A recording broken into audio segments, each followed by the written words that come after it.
Hello, welcome to competitive cracker. ഞാൻ Devi PV.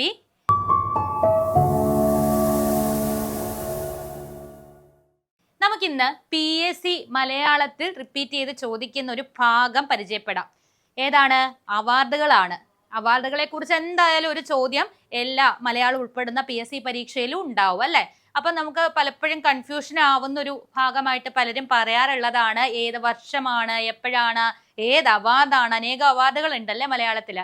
അപ്പൊ എല്ലാം ഒന്നും നമുക്ക് ഈ ചെറിയ സമയത്തിനുള്ളിൽ പറഞ്ഞു തീർക്കാൻ പറ്റില്ല. പക്ഷെ ഏറ്റവും പ്രധാനപ്പെട്ട PSC ചോദിക്കുന്ന, റിപ്പീറ്റ് ചെയ്ത് ചോദിക്കുന്ന അവാർഡുകൾ ഒന്ന് നമുക്ക് പരിചയപ്പെടാം അല്ലെ. മലയാളത്തിലെ സാഹിത്യ പുരസ്കാരങ്ങളാണ് നമ്മൾ ഇന്ന്. പ്രധാനപ്പെട്ട സാഹിത്യ പുരസ്കാരങ്ങൾ എന്നുള്ള ഭാഗമാണ് നോക്കുന്നത്. ആദ്യം തന്നെ വയലാർ അവാർഡ്. വയലാർ അവാർഡ് എന്നുള്ളത് വളരെ പ്രധാനപ്പെട്ട അല്ലെ ഒരു സാഹിത്യ പുരസ്കാരമാണ്. പ്രശസ്തനായിട്ടുള്ള കവിയായിട്ടുള്ള വയലാർ രാമവർമ്മയുടെ പേരിലുള്ള വയലാർ രാമവർമ്മ ട്രസ്റ്റ് ഏർപ്പെടുത്തുന്ന അവാർഡാണ് വയലാർ അവാർഡ് അഥവാ വയലാർ പുരസ്കാരം എന്നുള്ളത്. അപ്പൊ ഇത് ആദ്യമായി നൽകിയ വർഷം എന്നാണ്. ആദ്യമായിട്ട് ഒരു വയലാർ അവാർഡ് നൽകുന്ന വർഷം എന്ന് പറയുന്നത് 1977. 1977 ആദ്യമായിട്ട് ഒരു വയലാർ അവാർഡ് നൽകുന്നത്. അത് ലഭിച്ചത് ആർക്കാണ്? അത് ആദ്യം നേടിയത് ലളിതാംബിക അന്തർജനമാണ്. ലളിതാംബിക അന്തർജനത്തിന്റെ അഗ്നിസാക്ഷി എന്നുള്ള വളരെ പ്രധാനപ്പെട്ട നോവൽ അല്ലെ. അഗ്നിസാക്ഷി നമുക്കൊക്കെ വളരെ കേട്ട് കേൾവിയുള്ള നോവലാണ് അഗ്നിസാക്ഷി. പിന്നീട് അത് ശ്യാമപ്രസാദ് എന്നുള്ള ഡയറക്ടർ സിനിമയുമാക്കി. ആ സിനിമയുടെ പേരും എന്താണ്? അഗ്നിസാക്ഷി എന്നുള്ളത് തന്നെയാണ്. അപ്പൊ അത്രയും വളരെ ഫേമസ് ആയിട്ടുള്ളൊരു പുസ്തകമാണ്. ആദ്യത്തെ വയലാർ അവാർഡ് നേടിയ കൃതി അത് ലളിതാംബിക അന്തർജനത്തിന്റെ ഏത് കൃതിയാണ്? അഗ്നിസാക്ഷി എന്നുള്ള നോവലാണ്. വയലാർ പുരസ്കാരം വയലാറിന്റെ ചരമദിനമായിട്ടുള്ള ഒക്ടോബർ 27 സ്ഥിരം നൽകിക്കൊണ്ടിരിക്കുന്നത്. ഒക്ടോബർ 27 ആണ് വയലാറിന്റെ ചരമദിനം. അന്നാണ് വയലാർ പുരസ്കാരം നൽകപ്പെടാറുള്ളത് അല്ലെ. ഓക്കെ, അപ്പം വയലാർ അവാർഡ് എപ്പോഴും ചോദ്യങ്ങളിൽ വരുന്നതാണ്. അപ്പൊ ഈ വിവരങ്ങൾ മറക്കരുത്. ആദ്യമായിട്ട് വയലാർ അവാർഡ് നൽകുന്നത് 1977 അതാദ്യമായി നേടിയത് ആരാണ്? ലളിതാംബിക അന്തർജനമാണ്. ഏത് കൃതിക്കാണ്? അഗ്നിസാക്ഷി എന്നുള്ള കൃതിക്കാണ്. ഇനി വയലാർ അവാർഡുമായിട്ട് ബന്ധപ്പെട്ട് വരാവുന്ന ചോദ്യങ്ങൾ അടുത്ത 3 വർഷങ്ങളുടെ ഏറ്റവും റീസെന്റ് ആയിട്ട് കിട്ടിയതും അതിനു മുമ്പുള്ള ഒരു 2 വർഷം കൂടെ നമ്മൾ പഠിച്ചു വെച്ചിരിക്കണം. അതാരൊക്കെയാന്ന് നോക്കിയേ. അതുപോലെ എത്രാമത്തെ തവണയാന്നുള്ളത് ഒന്ന് അറിഞ്ഞിരിക്കണം. കാര്യം വർഷം ചോദിക്കാതെ 49ാമത് വയലാർ അവാർഡ് നേടിയത് ആരാന്നും 48ാമത് വയലാർ അവാർഡ് നേടിയത് ആരാന്നും ഒക്കെയുള്ള രീതിയിൽ ചോദ്യങ്ങൾ വരാറുണ്ട്. അപ്പൊ വർഷം മാത്രം പഠിച്ചാൽ പോരാ, ഇത് എത്രാമത്തെ അവാർഡാണെന്നുള്ളത് കൂടെ ഒന്ന് അറിഞ്ഞിരിക്കണം. 49ാമത് വയലാർ അവാർഡ് 2025 വയലാർ അവാർഡ് എപ്പോഴും ചോദ്യങ്ങളിൽ വന്നിട്ടുണ്ട്. കഴിഞ്ഞ എല്ലാ എക്സാംസിനും ഇതുമായിട്ട് ബന്ധപ്പെട്ട് ചോദ്യങ്ങൾ പലതിലും ഉണ്ടായിരുന്നു. അപ്പൊ അത് ആരാണ്? 2025 49ാമത്തെയാണ് കേട്ടോ. 49ാമത്തെ വയലാർ അവാർഡ് 2025 നേടിയിരിക്കുന്നത് സന്തോഷ് കുമാർ ആണ്. അദ്ദേഹത്തിന്റെ വളരെ പ്രധാനപ്പെട്ട നോവലായിട്ടുള്ള തപോമയിയുടെ അച്ഛൻ. കുടിയേറ്റമായിട്ടൊക്കെ കുടിയേറ്റപരമായിട്ടുള്ള പ്രമേയമൊക്കെ വരുന്ന ഒരു പ്രധാനപ്പെട്ട നോവലാണ് തപോമയിയുടെ അച്ഛൻ. ഇത് എഴുതിയത് ആരാണ്? സന്തോഷ് കുമാർ ആണ്. അതുപോലെ 48ാമത്തെ വയലാർ പുരസ്കാരം 48ാമത്തെ വരുമ്പോൾ അത് 2024 അശോകൻ ചരുവിൽ എന്നുള്ള എഴുത്തുകാരന്റെ കാട്ടൂർ കടവ് എന്നുള്ള നോവലിനാണ് 2024 അഥവാ 48ാമത് വയലാർ അവാർഡ് ലഭിക്കുന്നത്. ഇനി 47ാമത്തെ വയലാർ അവാർഡ് 2023 കൊടുത്ത 47ാമത്തെ വയലാർ അവാർഡ് ശ്രീകുമാരൻ തമ്പിയുടെ ആത്മകഥാപരമായ കുറിപ്പുകളൊക്കെ അടങ്ങുന്ന ഒരു പുസ്തകമാണ് ജീവിതം ഒരു പെൻഡുലം എന്നുള്ള ശ്രീകുമാരൻ തമ്പി അല്ലെ പ്രശസ്തനായിട്ടുള്ള ഗാനരചയിതാവും കവിയൊക്കെയാണ്. അദ്ദേഹത്തിന്റെ ജീവിതം ഒരു പെൻഡുലം എന്നുള്ളത് ആത്മകഥാപരമായിട്ടുള്ള അല്ലെങ്കിൽ സ്മരണകളും ഒക്കെ അടങ്ങുന്ന ഒരു പുസ്തകമാണ്. അതിനാണ് 2023 47ാമത് വയലാർ അവാർഡ് ലഭിക്കുന്നത്. ഇനി 46 കൂടി നമുക്കൊന്ന് ഓർത്ത് വെച്ചേക്കാം. 2022 46ാമത് വയലാർ അവാർഡ്. ഇത് S. ഹരീഷിന്റെ വളരെ ഫേമസ് ആയിട്ടുള്ള മീശ എന്നുള്ള കൃതി. കുറച്ച് വിവാദപരമായിട്ടൊക്കെ ഉള്ള കൃതിയായിരുന്നു അല്ലെ. അപ്പൊ മീശ എന്നുള്ള കൃതിക്ക് ഹരീഷിനാണ് 46ാമത് 2022 വയലാർ അവാർഡ് കിട്ടിയത്. ഓക്കെ, അപ്പൊ ഈ 4 എണ്ണം ഒന്ന് ഓർത്ത് വെച്ചിരിക്കുക. 49 2025 സന്തോഷ് കുമാർ, തപോമയിയുടെ അച്ഛൻ. 48ാമത് വയലാർ അവാർഡ് 2024 അശോകൻ ചരുവിൽ കാട്ടൂർ കടവ് എന്നുള്ള നോവൽ. 47ാമത് വയലാർ പുരസ്കാരം 2023 ശ്രീകുമാരൻ തമ്പിയുടെ ജീവിതം ഒരു പെൻഡുലം. ഇനി 46ാമത്തേത് 2022 S. ഹരീഷിനാണ്. മീശ എന്നുള്ള കൃതിക്കായിരുന്നു. അപ്പൊ ഇനി വയലാർ അവാർഡ് നമ്മൾ നോക്കി. ഇനി അടുത്ത് മറ്റൊരു അവാർഡ് നോക്കാം. എഴുത്തച്ഛൻ പുരസ്കാരം. ചോദ്യങ്ങളിൽ വരാറുള്ള മറ്റൊരു അവാർഡാണ് എഴുത്തച്ഛൻ പുരസ്കാരം. ഇതാണ് കേരള സർക്കാർ നൽകുന്ന ഏറ്റവും ഉന്നതമായിട്ടുള്ള സാഹിത്യ പുരസ്കാരം. അങ്ങനെ ചോദിച്ചാലും അത് എഴുത്തച്ഛൻ പുരസ്കാരം അല്ലെ. മലയാള ഭാഷയുടെ പിതാവായിട്ടൊക്കെ അറിയപ്പെടുന്ന എഴുത്തച്ഛന്റെ പേരിലുള്ള പുരസ്കാരമാണ് കേരള സർക്കാർ നൽകുന്ന ഏറ്റവും പ്രധാനപ്പെട്ട ഉന്നതമായ സാഹിത്യ പുരസ്കാരം. 5 ലക്ഷം രൂപയാണ് സമ്മാനത്തുക വരുന്നത്. എത്രയാണ്? 5 ലക്ഷം രൂപയാണ് എഴുത്തച്ഛൻ പുരസ്കാരത്തിന്റെ സമ്മാനത്തുക. ഇത് ആദ്യം നൽകിയ വർഷം 1993 1993 ആദ്യമായിട്ടൊരു എഴുത്തച്ഛൻ പുരസ്കാരം നൽകുന്നത്. ഇതാരാണ് ആദ്യം നേടിയത്? ശൂരനാട് കുഞ്ഞൻപിള്ളയ്ക്കാണ് 1993 ആരംഭിച്ച ആദ്യത്തെ എഴുത്തച്ഛൻ പുരസ്കാരം ലഭിക്കുന്നത്. അപ്പൊ എഴുത്തച്ഛൻ പുരസ്കാരം സമഗ്ര സംഭാവനയ്ക്കാണ് നൽകുന്നത്. ഒരാളുടെ എല്ലാ കൃതിയെയും പരിഗണിച്ച് സമഗ്ര സംഭാവനയ്ക്കായിട്ട് നൽകുന്ന പുരസ്കാരമാണ് എഴുത്തച്ഛൻ പുരസ്കാരം. കേരള സർക്കാർ നൽകുന്ന ഏറ്റവും ഉന്നതമായ സാഹിത്യ പുരസ്കാരമാണ്. ഇതിന്റെ സമ്മാനത്തുക 5 ലക്ഷം രൂപയാണ്. 1993 ഇത് ഏർപ്പെടുത്തി. ആദ്യമായിട്ട് അന്ന് ലഭിക്കുന്നത് ആർക്കാണ്? ശൂരനാട് കുഞ്ഞൻപിള്ളയ്ക്കാണ്. അപ്പൊ ഇനി ഇതുമായിട്ട് ബന്ധപ്പെട്ട് നമ്മൾ എന്താ ഓർക്കേണ്ടത്? ഇനി ഈ റീസെന്റ് ആയിട്ട് എഴുത്തച്ഛൻ പുരസ്കാരം കിട്ടിയവരെ ഒന്ന് അറിഞ്ഞിരിക്കണം. 2025 KG ശങ്കരപ്പിള്ള, പ്രശസ്തനായ കവിയായിട്ടുള്ള KG ശങ്കരപ്പിള്ളയ്ക്കാണ് ഈ എഴുത്തച്ഛൻ പുരസ്കാരം ലഭിച്ചത്. അപ്പൊ റീസെന്റ് ആയിട്ട് KG ശങ്കരപ്പിള്ള അല്ലെ, KG ശങ്കരപ്പിള്ളയ്ക്കാണ് ലഭിച്ചിരിക്കുന്നത്. ഇനി 2024 NS മാധവനാണ് ലഭിച്ചിരിക്കുന്നത്. NS മാധവൻ വളരെ പ്രധാനപ്പെട്ട ഒരു എഴുത്തുകാരനാണ് അല്ലെ, നോവലിസ്റ്റ് ആണ്, ചെറുകഥാകൃത്താണ്. അപ്പൊ അദ്ദേഹത്തിനാണ് 2024 എഴുത്തച്ഛൻ പുരസ്കാരം ലഭിച്ചത്. 2023 കൂടെ വരാം. ഇത് SK വസന്തനാണ് 2023 സാഹിത്യ പുരസ്കാരം, എഴുത്തച്ഛൻ പുരസ്കാരം ലഭിച്ചിരിക്കുന്നത്. അപ്പൊ ആരൊക്കെയാണ്? 2025 എഴുത്തച്ഛൻ പുരസ്കാരം KG ശങ്കരപ്പിള്ള. ഇപ്പൊ ഏറ്റവും റീസെന്റ് ആയിട്ട് 2024 ഇത് NS മാധവൻ എന്നുള്ള എഴുത്തുകാരനാണ്. 2023 SK വസന്തൻ. ഓക്കെ, അപ്പൊ എഴുത്തച്ഛൻ പുരസ്കാരവും വയലാർ അവാർഡും നമ്മൾ നോക്കിക്കഴിഞ്ഞു. ഇനി അടുത്തത് ഏതാണ്? ഓടക്കുഴൽ അവാർഡാണ് അല്ലെ. മലയാള സാഹിത്യ പുരസ്കാരങ്ങളിൽ ഒരു പ്രധാനപ്പെട്ട പങ്ക് വഹിക്കുന്ന ഒരു പുരസ്കാരമാണ് ഓടക്കുഴൽ അവാർഡ്. ചോദ്യങ്ങളിലും വരാറുള്ളതാണ്. ഓടക്കുഴൽ അവാർഡിന്റെ പ്രത്യേകത തന്നെ നമുക്കറിയാം. മലയാളിയായ കവിയാണ് ആദ്യമായി ജ്ഞാനപീഠ പുരസ്കാരം നേടിയത്. ആരാണ്? G ശങ്കരക്കുറുപ്പ് അല്ലെ. അപ്പൊ അതുമായിട്ട് ബന്ധപ്പെട്ട് ഓർത്തിരിക്കുക. ഓടക്കുഴൽ അവാർഡ് ഏർപ്പെടുത്തിയത് G ശങ്കരക്കുറുപ്പാണ്. ഗുരുവായൂരപ്പൻ ട്രസ്റ്റുമായിട്ട് ബന്ധപ്പെട്ടാണ് ഈ ഓടക്കുഴൽ പുരസ്കാരം നൽകുന്നത്. അപ്പൊ ഓടക്കുഴൽ എന്ന് പറയുമ്പോൾ നമുക്ക് കൃഷ്ണനുമായിട്ട് ബന്ധപ്പെട്ട ഉള്ള ഒരു വാക്കാണ്, നമുക്ക് ഓർമ്മയിൽ നിൽക്കുന്നതാണ് അല്ലെ. അപ്പൊ G ശങ്കരക്കുറുപ്പ് അദ്ദേഹത്തിന്റെ ജ്ഞാനപീഠം ലഭിച്ച തുകയിൽ നിന്നുമാണ് ഈ ഒരു അവാർഡ് നൽകാൻ തുടങ്ങിയത്.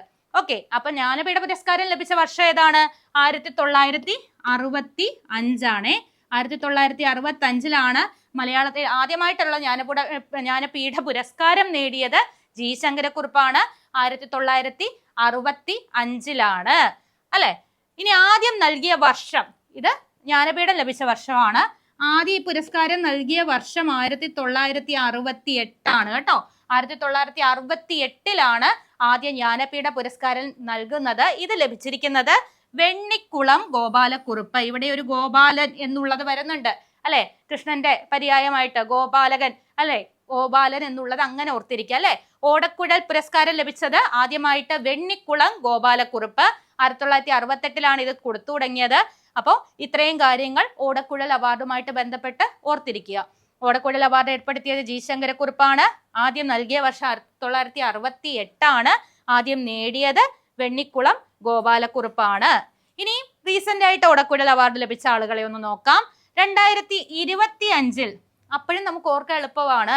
കാര്യം എന്താ? EP രാജഗോപാലനാണ് ലഭിച്ചത്. ഉൾക്കഥ എന്നുള്ള കൃതിക്കാണ്. ഉൾക്കഥ കഥകളെ കുറിച്ചുള്ള ഒരു പഠന ഗ്രന്ഥമാണ് ഉൾക്കഥ. അപ്പൊ EP രാജഗോപാലൻ, അവിടെ എന്തുണ്ട്?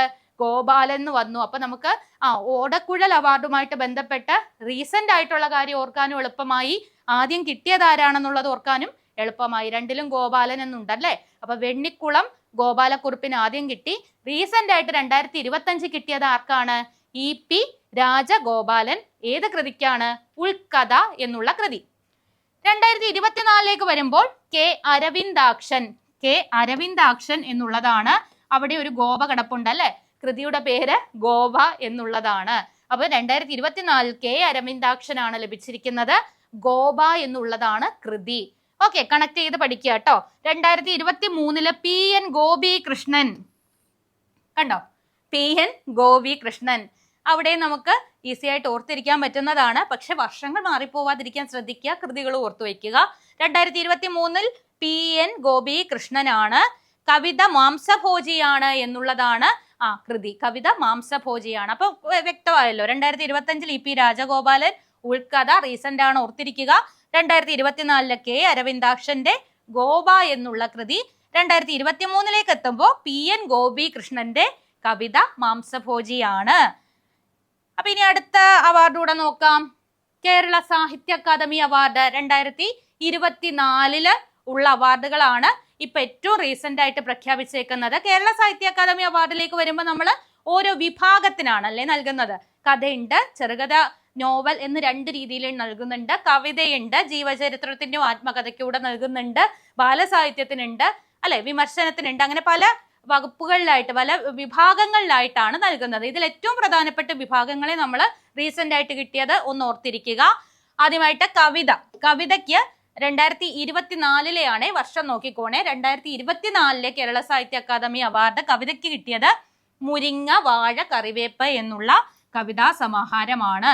മുരിങ്ങ വാഴ കറിവേപ്പ് എന്നുള്ള കവിതാ സമാഹാരം എഴുതിയതാരാണ്? അനിത തമ്പിയാണ്. വളരെ പ്രധാനപ്പെട്ട സ്ത്രീപക്ഷ എഴുത്തുകാരിയും കവി ഒക്കെയാണ് അനിത തമ്പി.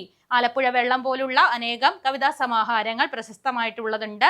അപ്പൊ അനിത തമ്പിക്കാണ് 2024 കേരള സാഹിത്യ അക്കാദമി പുരസ്കാരം എന്തിന് ലഭിക്കുന്നത്? കവിതാ വിഭാഗത്തിൽ ലഭിക്കുന്നത്. മുരിങ്ങ വാഴ കറിവേപ്പ് എന്നുള്ളതാണ് കൃതി. 2024 ചെറുകഥയ്ക്കുള്ള അവാർഡ് ഗരിസപ്പ അരുവി അഥവാ ഒരു ജലയാത്ര. ചെറുകഥ ഗരിസപ്പ അരുവി അഥവാ ഒരു ജലയാത്ര. വി ഷിനിലാലാണ് ഇത് എഴുതിയിരിക്കുന്നത്. വി ഷിനിലാൽ. ചോദ്യങ്ങൾ വരാറുള്ളതാണ്. 2024 കേരള സാഹിത്യ അക്കാദമി പുരസ്കാരം ചെറുകഥയ്ക്കുള്ള വിഭാഗത്തിൽ നേടിയത് ഗരിസപ്പ അരുവി അഥവാ ഒരു ജലയാത്ര. ഇത് എഴുതിയിരിക്കുന്നത് വി ഷിനിലാലാണ്. ഇനി നോവൽ വിഭാഗത്തിൽ ആനോ എന്ന് പറയുന്ന നോവൽ, ആനോ എന്നുള്ള നോവല് GR ഇന്ദുഗോപനാണ്. GR ഇന്ദുഗോപനാണ് എഴുതിയിരിക്കുന്നത്. അപ്പം GR ഇന്ദുഗോപനാണ് നോവൽ വിഭാഗത്തിൽ എഴുതിയത്. അവാർഡ് ലഭിച്ചത് 2024 കേരള സാഹിത്യ അക്കാദമി അവാർഡ് ലഭിച്ചത് ഏത് കൃതിക്കാണ്? നോവൽ വിഭാഗത്തിലെ ആനോ എന്നുള്ള നോവലിനാണ്. ഇനി അവസാനമായിട്ട് ആത്മകഥ നോക്കിയേ. ആത്മകഥ ജീവചരിത്രം വിഭാഗത്തിൽ ഞാൻ എന്ന ഭാവം എന്നുള്ള പുസ്തകത്തിനാണ്. കെ രാജശേഖരൻ നായർക്കാണ് കേട്ടോ. കെ രാജശേഖരൻ നായർക്കാണ് ഈ ഒരു ആത്മകഥാ ജീവചരിത്രം വിഭാഗത്തില് ഞാൻ എന്ന ഭാവം എന്നുള്ള പുസ്തകത്തിന് 2024 കേരള സാഹിത്യ അക്കാദമി പുരസ്കാരം ലഭിച്ചത്.